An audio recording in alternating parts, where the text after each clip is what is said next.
ప్రజాప్రతినిధి న్యూస్ కి స్వాగతం.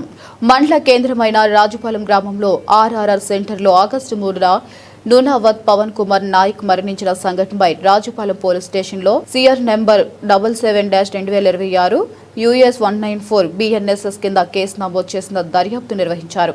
దర్యాప్తులో తేలిన ముఖ్య అంశాలు మృతుడు భార్య శ్రావణ సంధ్య మరియు మరో బాలుడు కలిసి పెట్రోల్ పోసి మంటలు అంటించి అతను హత్య చేసినట్లు తేలింది. ఈ నేరానికి రాజుపాలెంకి చెందిన దుకుడు రమేష్, మూడవతు కిరణ్ నాయక్, చిట్యాల తండా అనువారు సహకారం అందించినట్లు దర్యాప్తులో వెల్లడైంది. ఆగస్టు 12న ముగ్గురు నిందితులను పోలీసులు అరెస్ట్ చేశారు. నేరంలో పాల్గొన్న జోనల్ బాలుని జేజే బోర్డున హాజరుపరచనున్నారు. పోలీస్ స్టేషన్ పరిధిలో ఆర్ఆర్ సెంటర్లో 3వ తారీఖున నున్సావత్ పవన్ కుమార్ నాయక్ అన్న వ్యక్తి చనిపోవడం జరిగింది.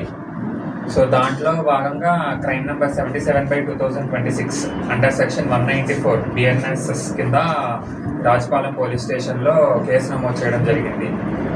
సో తర్వాత మా పోలీస్ ఇన్వెస్టిగేషన్, PM రిపోర్ట్, ఈ కాల్ డేటా రికార్డింగ్స్ ఈ ఆధారంగా ఇన్వెస్టిగేట్ చేయడం తర్వాత ఎవరైతే డిసీజ్డ్ ఉన్నారో తన భార్య శ్రావణ్ సంధ్యాపై మరో బాలుడు ఇద్దరు కలిసి వాళ్ళ హస్బెండ్ని పెట్రోల్ పోసి చంపేయడం జరిగింది.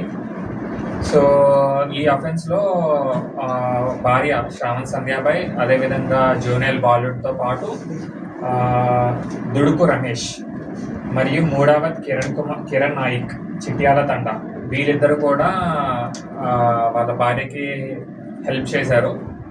సో దాంట్లో భాగంగా మొత్తం ముగ్గురు, శ్రావణ్ సంధ్యాపై, రమేష్ మరియు కిరణ్ నాయక్ వీళ్ళ ముగ్గురిని కూడా అరెస్ట్ చేయడం జరిగింది. అదేవిధంగా జూనియర్ బాలుని వాళ్ళ ప్రొవిజన్స్ ప్రకారం జూనియర్ జస్టిస్ బోర్డ్ ముందు కూడా హాజరుపరిచి తర్వాత ఏం చేయాలనేది కన్సర్న్ కోర్టు ముందు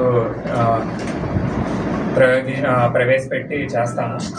సో ముగ్గురిని ఈరోజు ఆగస్ట్ 12న అరెస్ట్ చేసి చేయడం జరిగింది. సో అంతేకాకుండా సీన్ రీక్రియేషన్ ఈ ప్రొసీజర్ అంతా కూడా కంప్లీట్ చేశాము. సో ఈ ఇన్వెస్టిగేషన్లో ఎంతో బాగా సహకరించి ఇన్వెస్టిగేట్ చేసిన మన CA కిరణ్ గారికి, అదేవిధంగా రాజుపాలెం SHO మణికృష్ణ మరియు ఇతర సిబ్బందిని అభినందిస్తున్నాము. Thank you.